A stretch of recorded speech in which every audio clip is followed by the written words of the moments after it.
Welcome to my YouTube channel.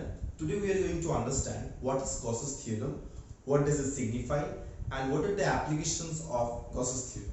So come, let's realize physics.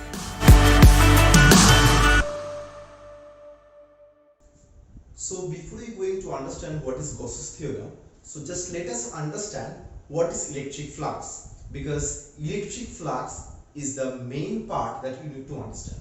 So come, what does it say? It says it is defined as a number of electric field lines passing normally through a given area. Electric field lines is clear to everyone. If you have any problem to electric field lines, please refer to my video. I have given the link over there. So now let us understand what is electric field. Electric field lines are like this, or they can be curved also, whatever, depending upon the situation. Electric field lines can be described as like this arrow. Electric field lines, that is, it's a vector quantity. These are represented by like this. Now what is electric flux? Electric flux is defined as a number of electric field lines passing normally through a given area. To make you understand, I have brought something over here. I have brought this. See, this you can consider as an area, right? This you can consider as an area. This is area. Now, if you think this pencil, this, can you see this pencil's lead? This is electric field lines are directed in this side. Now, if the electric field lines are directed this side, that means the electric field lines are passing through this area, right? Electric field lines are passing through this area. You can see this electric field line is passing through this area.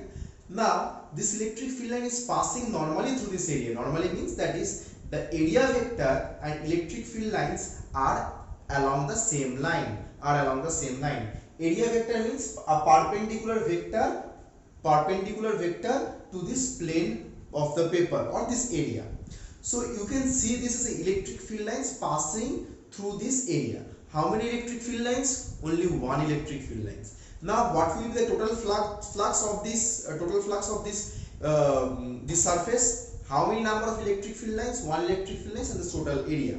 Or I can say this electric field lines is passing only through this small area. Can you see this? This part? This electric field line is passing only through this small area. So electric flux for this surface will be electric field into this small area. So electric flux can be defined as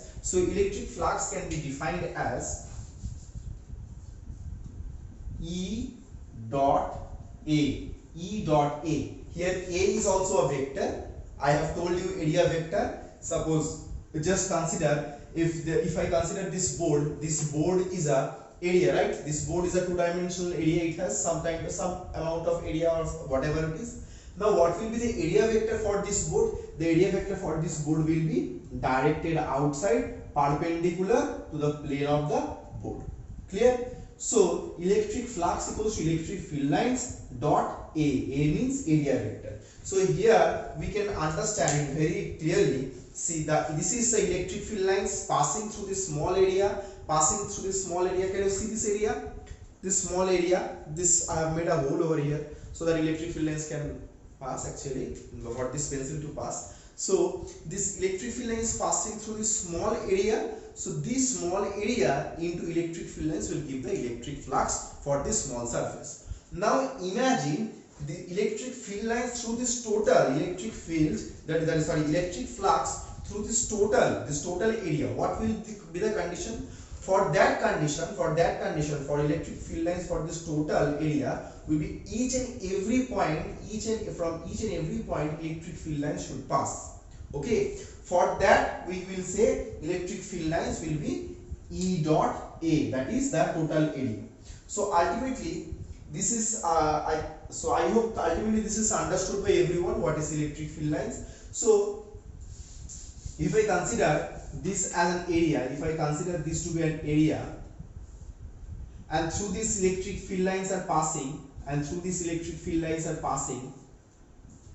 there are innumerable number of electric field lines are passing through this point, through this surface.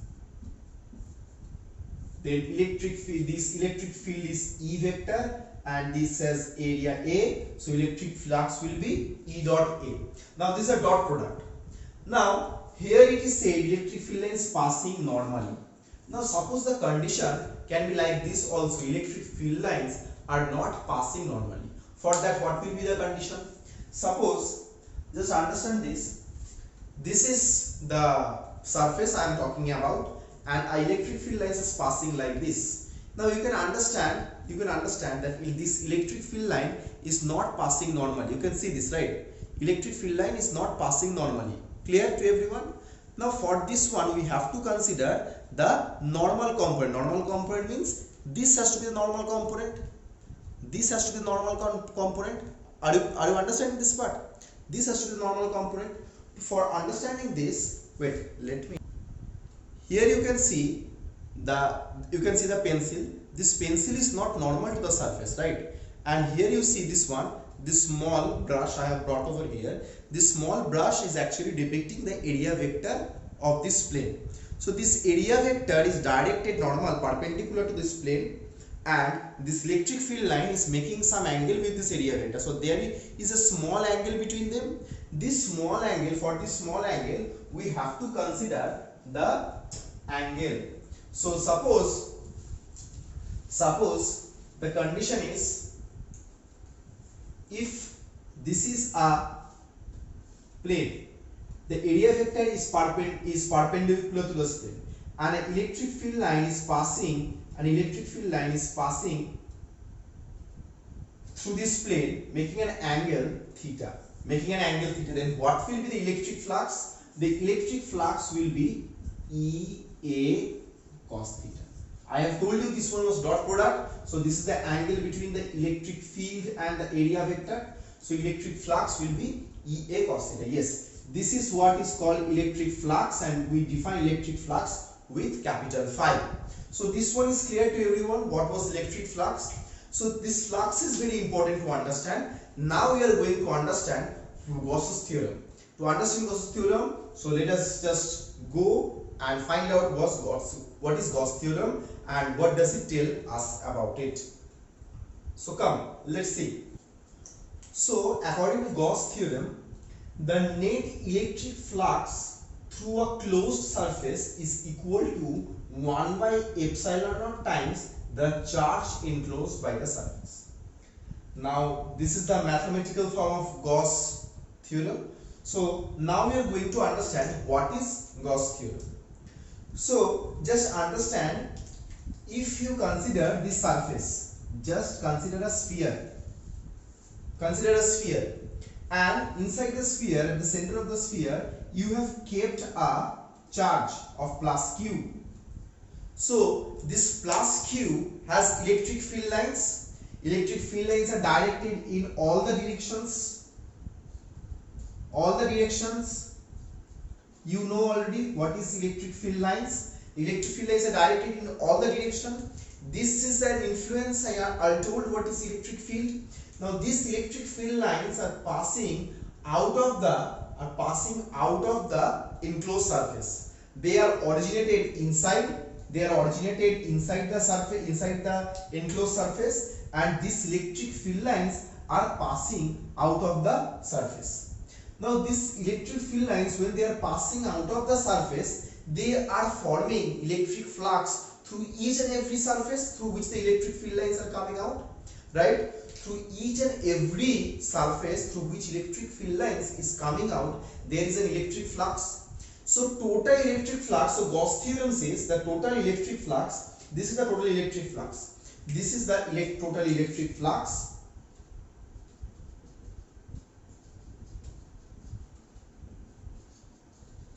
Total electric flux. See what is total electric flux? E dot ds. Ds means small area. Suppose out of this, if you just consider this part, if you just consider a small portion over here, so from this portion, suppose this portion of area, small area, very very small area of surface area ds, and through this electric field lines passes. So electric flux will be E dot ds. So electric flux will be E dot ds through that small area. Now total electric flux will be surface integration. Surface integration, that is integration, that is the integration of each and every flux or summation of each and every flux throughout the surface. We say surface integration. This sign signifies surface integration. Surface integration of all the electric fluxes through each and every surface gives us the total electric flux. This total electric flux will be equal to Q enclosed by epsilon naught. Q enclosed means whatever charge, whatever magnitude of charge this surface is enclosing, is known as the enclosed charge. We have to consider that amount of charge which the surface is enclosing. So that will be equal to Q enclosed by epsilon naught. So I am trying to give you again a brief idea about Gauss theorem. Gauss theorem is trying to let you know it, or Gauss theorem says that electric flux, total electric flux through a surface is equal to the charge enclosed by the surface divided by epsilon naught. Now you will have a question in your mind, epsilon naught, if the medium is different, then we have to use, in place of epsilon naught, we have to use k epsilon naught or epsilon. For different medium,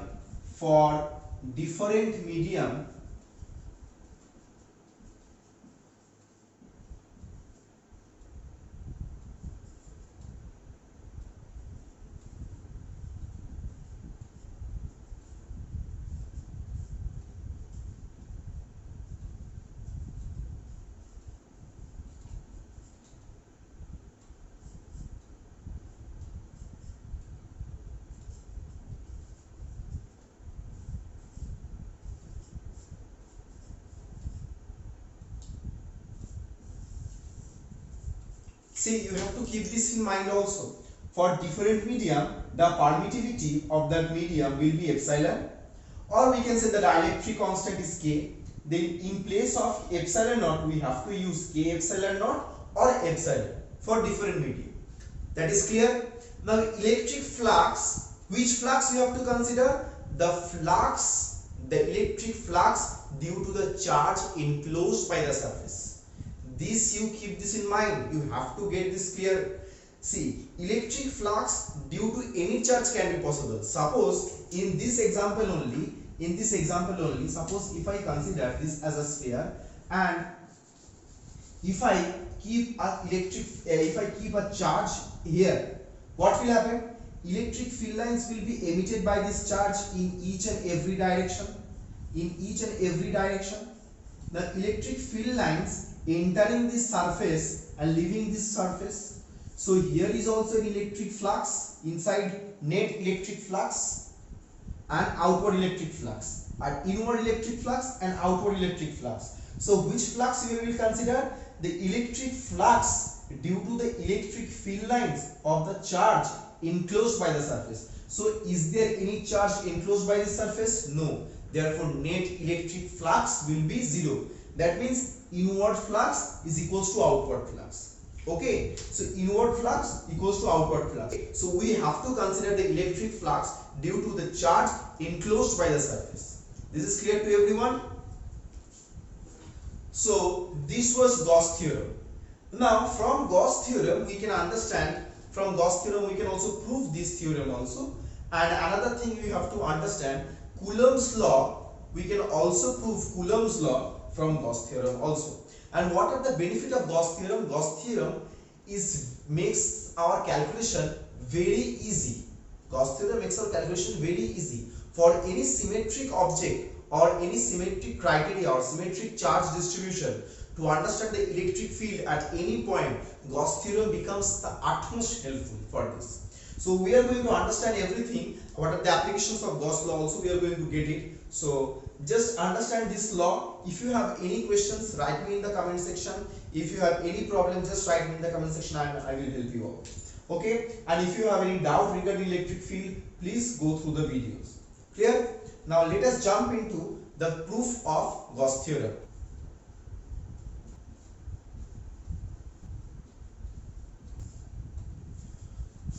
To understand this, let us consider a Gaussian surface. So I have considered over here a Gaussian surface. Clear?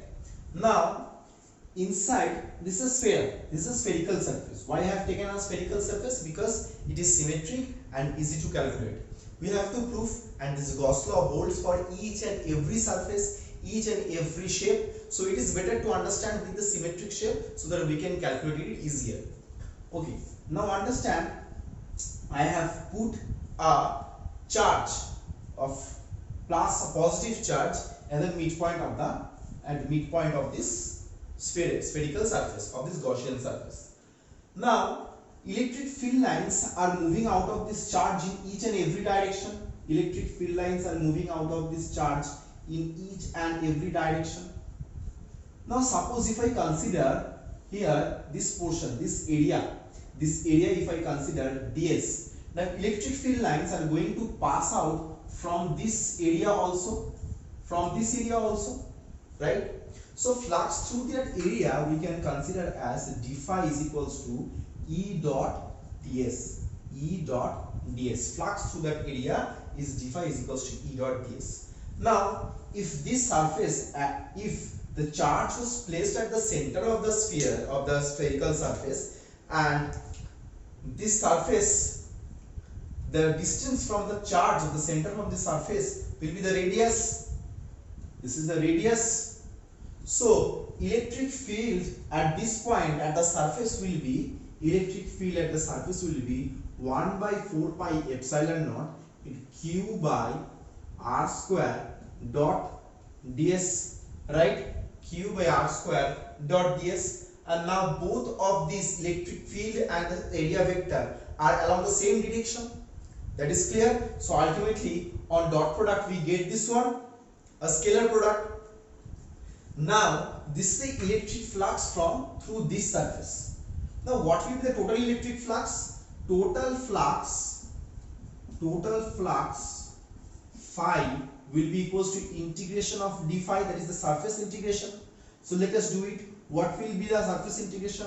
1 by 4 pi epsilon q by r square surface integration of ds, because all these are constant for this integration purpose, right? The q remains same, this radius remains same, because electric field at each and every point, the direction will be different obviously, but electric field at each and every point of the surface will remain same, because this q remains the same, and the distance from the center of the sphere to the surface of the sphere also remains same. So if I integrate this portion, what are we going to get? Now surface integration of this surface integration of the surface of the sphere, that means total surface of the sphere we are going to get. So what is the total surface of the sphere? Total surface of the sphere we are going to get epsilon naught q by r square into 4 pi r square, right? This is the surface area, total surface area of the sphere. So just consider here, we can see that this 4 pi cancels out, and this r square cancels out. So we are left with q by epsilon naught, right? So ultimately we get the total flux, this total flux becomes equals to q by epsilon naught. So this was Gauss theorem. What was Gauss theorem is all about? The total flux through a surface, through an enclosed surface, is equals to the charge enclosed by the surface by epsilon naught. So we got this proof. What is Gauss theorem? Just note down in your copy. Okay, this is clear to everyone. Now we will jump into Coulomb's law from Gauss theorem.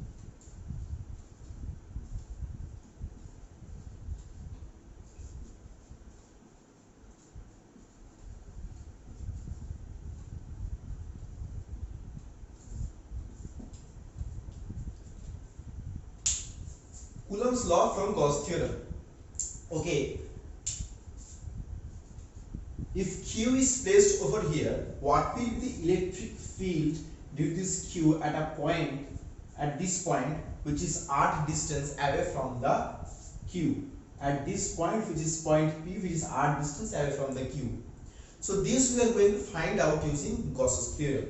To understand this, we are going to consider a hypothetical Gaussian surface. Suppose if an enclosed surface had been there.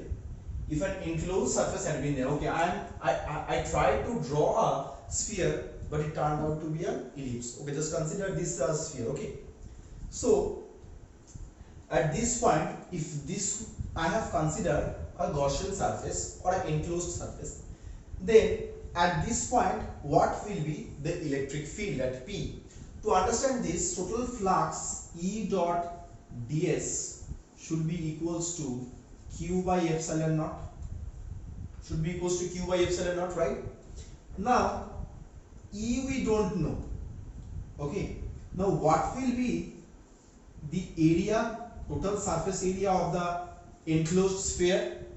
The total surface of the enclosed sphere, see, I have drawn this sphere keeping Q at the midpoint. So ultimately the total surface area will be E dot 4 pi r square into Q by epsilon naught. So ultimately we got, if I bring this 4 pi r square here, we are going to get 1 by 4 pi epsilon naught Q by r square. So we got the electric field, we got the magnitude of electric field, which we found from Coulomb's law. Right? Coulomb's law gives the idea of electric field like this. So I have got to find out this one from Gauss's theorem. So this part is clear. Coulomb's law from Gauss theorem. This one is very easy, right? So come. Now we are going to understand what are the applications of Gauss's theorem. Okay. Now we are going to understand electric field due to uniform charge sphere using Gauss's theorem. So just let us understand this like this. This is a sphere which is being charged with capital Q. So this capital Q charge has been distributed all over the sphere uniformly. Now I need to find out what is the electric field due to this charge sphere at a point outside which is r distance away from the center of the sphere. Okay, this is a totally charged, this sphere is totally charged, and due to this charge sphere, what will be electric field at this point? So for that again we have to use this Gauss's theorem. We are going to consider a Gaussian surface, a Gaussian spherical surface. So this is a Gaussian spherical surface I have considered. So if this is uniformly charged, then electric field lines will come out from this charged sphere. Eventually, these electric field lines will form the flux in this Gaussian surface which I have considered. So total flux will be, from Gauss theorem, E dot ds will be equals to total charge, that is Q enclosed by this Gaussian surface by epsilon naught. So what is the total charge enclosed by the Gauss theorem? This plus Q. So now next step, let me just write here plus Q by epsilon naught. And what is electric field line, and now what will be the total flux? Total flux will be E dot, and this surface integration for ds will be this one. Now surface integration of ds gives us 4 pi r square, that is 4 pi r square is the surface area of this larger sphere, which is this, just understand that this is kept inside the sphere, right? So this will be plus Q by epsilon naught. So electric field lines will be 1 by 4 pi epsilon naught Q by r square. Q by r square. So ultimately we got what is the electric field lines for this charge sphere. Now another scenario that comes in questions, and that is important for you also, that is if a sphere is uniformly charged throughout its volume, what will be the electric field lines at a point inside the sphere? So now let us understand that. Electric field inside an uniform charge sphere. So this is a uniform charge sphere. So this has been charged, means electric field, that is charge is there in all over this field, all over this sphere. This is not a hollow sphere, this is solid sphere. Now this solid sphere is uniformly charged throughout its volume. So what is the throughout this charge? It has been charged with plus Q throughout its volume. Now if you are told to find out what is the electric field at this point P inside the charged sphere through its volume, what are you going to do? From the center of the sphere, if this is the center of the sphere, this is a point, this is r distance away, And what is the radius of the sphere? The radius of the sphere is, let us consider as capital R. Now at this point we need to find the electric field. To understand this, we are going to consider a Gaussian surface through this point. A Gaussian surface through this point. Now what Gaussian surface, what Gauss law tells us? E dot ds equals to q by epsilon naught. Q by epsilon naught. Okay, so if inside the material, if the permittivity is not epsilon naught or some kind of dielectric constant is given there, then this should be k epsilon naught. Okay, so if there is some dielectric constant inside this sphere, then this will be k epsilon, because it is not a permittivity of free space. That part is clear. So ultimately we can write the Gauss theorem in this way, in this pattern. Okay, so here we are going to understand how we need to find out. So we know this is q enclosed. What is the amount of charge enclosed by this Gaussian surface? What is the amount of charge enclosed by this Gaussian surface? To understand this, we need to find out volume charge density. That is very easy. Just understand in this way. Like in this total volume, that is 4/3 pi r cube volume contains q charge, right? Then unit volume will contain q by 4/3 pi r cube charge. That is the density. Then this amount of volume, that is the volume, this amount of volume, the volume of the Gaussian surface, or the volume occupied by this surface, will contain how much amount of charge enclosed. How much amount of charge enclosed? The amount of charge enclosed by this surface, or the volume of the surface enclosed, or the volume of the enclosed surface will contain the amount of charge. That charge will be only the enclosed by this Gaussian surface. Are you understanding? The charge contained inside this enclosed Gaussian surface, we have to consider that part. Then what is the charge enclosed by this Gaussian surface? So for unit volume, this is the amount of charge. Then for this amount of volume, what will be the charge enclosed? So q enclosed becomes q by 4/3 pi r cube into 4/3 pi small r cube. So from here 4/3 pi cancels out. So q enclosed becomes q r cube by capital R. Got it? Clear? Now E dot ds, again we need to find out electric field. So E dot ds, then area of this Gaussian surface, is 4 pi r square is equals to q enclosed becomes q r cube by r cube divided by k epsilon naught. Okay, this is clear to everyone. Now this r square and this r cube cancels and r remains over here. Therefore electric field become 1 by 4 pi k epsilon naught into qr by r. So I hope this part is clear to everyone. If you have any problem, just write me in the comment section. So this part is clear. Okay, no return in your problem. Now we are going to find out electric field due to infinitely long charge conductor. So just let me draw that. Okay, so here we have an infinitely charged conductor. So a long charged, infinitely charged conducting wire. Okay, conducting, let me just write over here, conducting wire. Now this is infinitely long. That means it is infinitely long. Infinite means it doesn't touch to infinity. That if you can say, so sir, this is infinitely long, that means it has touched the sky. No, not like that. But compared to this part, that this is quite long. Okay. Now this is uniformly charged. That means that is charge is evenly distributed. That is the charge evenly distributed. For that, you need to understand, we have to find what is the electric field due to this amount of this uniformly charged wire at this point, which is r distance away from this conductor.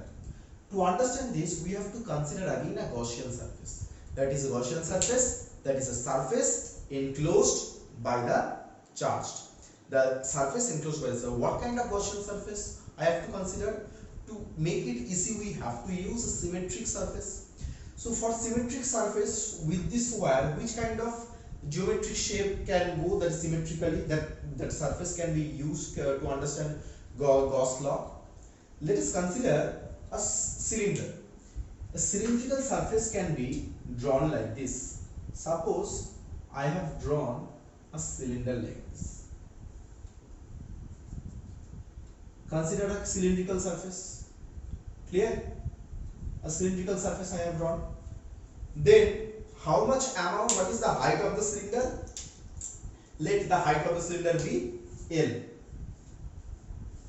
or length of the cylinder, whatever you say, L. Now the charge contained in the cylinder, and now electric field lines are going to come out from this electric surface in all this direction, in this direction, in your direction also, in your direction also, right? So electric flux I have to consider. Now you are going to say the electric field lines are also going to come out from this also. Yes, it will come out from this surface also. But if just consider this area vector of this surface is like this, but electric field lines are directed perpendicular. So at this point E dot A becomes 0 because this is 90 degree. Okay, understanding? If I consider if the electric field lines are directed outward like this, okay, and this is the surface, this is the surface area vector of this surface. So there is 90 degree between the two electric field and the area vector. So this comes out electric flux from this surface, and this surface turns out to be 0 electric flux. So we are going to consider electric flux from this surface, this curved surface only. Okay. So for curved surface, we have to find out the electric flux. The electric flux from the curved surface will be E dot curved surface, E dot ds surface integration is equals to Q enclosed by epsilon. So what is the amount of charge enclosed by this cylindrical surface? The charge enclosed by the cylindrical or the symmetric Gaussian surface is equals to, I can say, lambda into L. Now what is lambda? Lambda is linear charge density. Now you need to understand this part. Just consider population density of India is, I don't know exact value, it must be 382 person per square kilometer like this. Whatever, let us consider that. I hope I am correct. Whatever, leave it. 382 person per square kilometer. That means each square kilometer area contains 382 persons. That is a rough. That is, I know that is not evenly distributed. The population density. Okay. Now, if you want to find out how many persons living in 5 square kilometer area, what are you going to do? You are going to multiply 5 square kilometer area into 382 person, right? That will give the population of the 5 square kilometer area, because you want to multiply the area for which you have to find a population into the population density of a country. Similarly, you know the charge density, linear charge density. What is linear charge density? How much amount of charge is evenly distributed in this linear, that is in one dimensional conducting wire, that is lambda, linear charge density, that is unit length contains lambda amount of charge. Okay, then what is the L length contain? How much amount of charge? Lambda into L. Unit length contain lambda amount of charge. Unit length of wire contains lambda amount of charge. Then what will be the L length of charge occupied? How much amount of charge will be occupied in L length? In L length, amount of charge occupied will be lambda into L. So that is, that amount of charge has been enclosed by this surface. Okay, so ultimately the Q enclosed becomes lambda L. So here we write lambda L by epsilon. And what is the total surface area of this curved surface? Total surface area will be 2 pi r into L. 2 pi r into L. Why 2 pi r? See, from here this distance is also r. From here this distance is also r. This place, okay. Let me just write over here. From here this place is also r. So if this part is also r, then what is the curved surface? Curved surface is 2 pi r into length. So here we have got it. So now L cancels and we get electric field is equals to lambda by 2 pi epsilon naught r. So this becomes the electric field for a conducting charge wire at a distance r. Okay, lambda is the linear charge density. See, this is very easy to find out with Gauss theorem, but if you have to use Coulomb's theorem to find out this part, I will show you. I'll try to show you. Then this will be very difficult. Very difficult. You have to consider some area, some angle, and there are many other stuffs you have to integrate a lot. Gauss theorem becomes very helpful in symmetric conditions. Okay. Next we are going to do electric field due to a infinite sheet of conducting infinite charged sheet. Okay, so I have considered an infinitely charged sheet. Now this is infinitely long, infinitely broad, infinitely, this is lengthwise, this is very large, and this is width also very large. Suppose if you are too small standing in front of a very large wall, that will be the condition.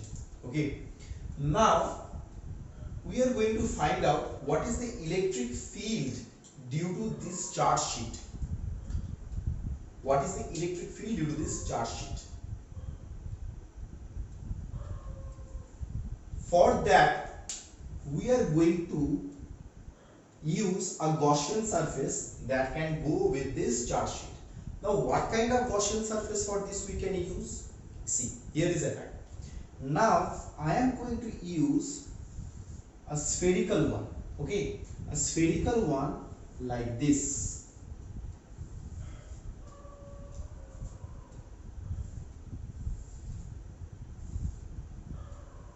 A spherical one like this. Are you understanding? A sphere that is moving. Sorry, not a sphere. A cylinder that is moving just like this. Okay, throughout this shape.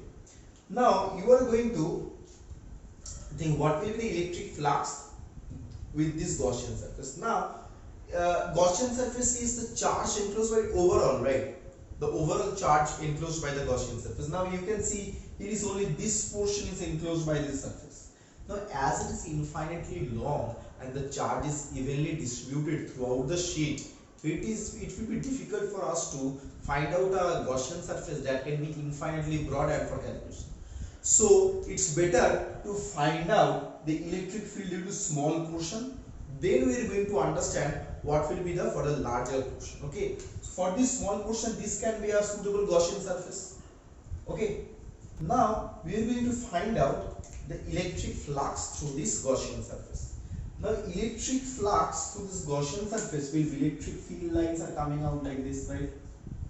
Electric field lines are coming out like this. Okay, due to this charge sheet.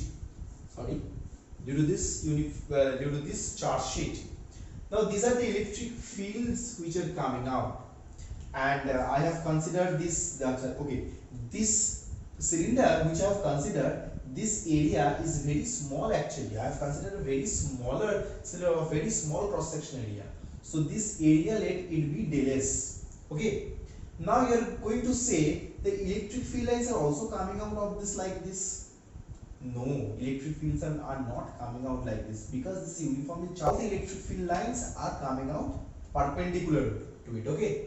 Now area vector is in upward direction for this curved surface, and electric field lines is in this direction. So there is a perpendicular to electric field and area vector with this curved surface of this cylinder. So the electric flux through this curved surface of the cylinder will be 0. Okay, then we have to find out only flux through this surface. Clear? So electric flux through these surfaces will be E dot del S plus E dot del S. Why E dot del S? E dot del S? E dot del S for this also and this also, because see, suppose if you understand this is a sphere, sorry, this is a sheet, charge sheet. If you give charge to the sheet, this total sheet will get charged. So electric field, so charge will be in this side also, this side also. So electric fields are coming out from this side as well as from this side. Okay, clear? So this is the condition.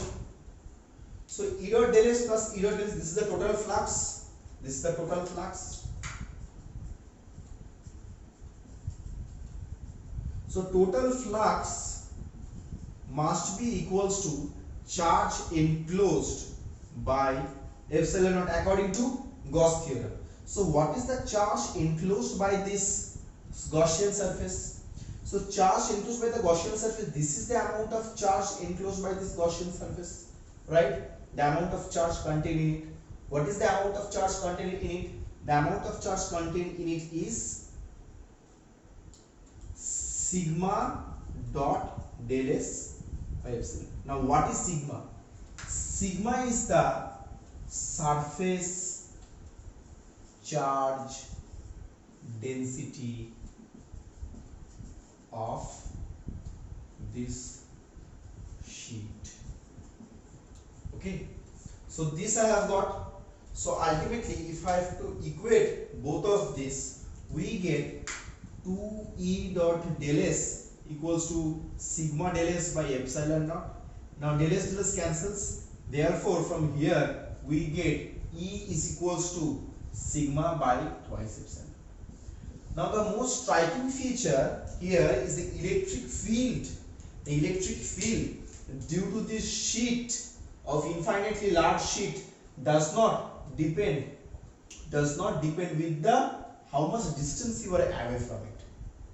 Okay, if you are further, if you are a little bit away from the sheet, the amount of electric field you are going to experience is same if you come near the sheet, because see here electric field does not depend on the distant, how much distant you are away from the charge sheet. It depends on the epsilon, that is the permittivity of free space, and this sigma. Okay, so this was the application of Gauss's theorem. If you have any problem, please write me in the comment section.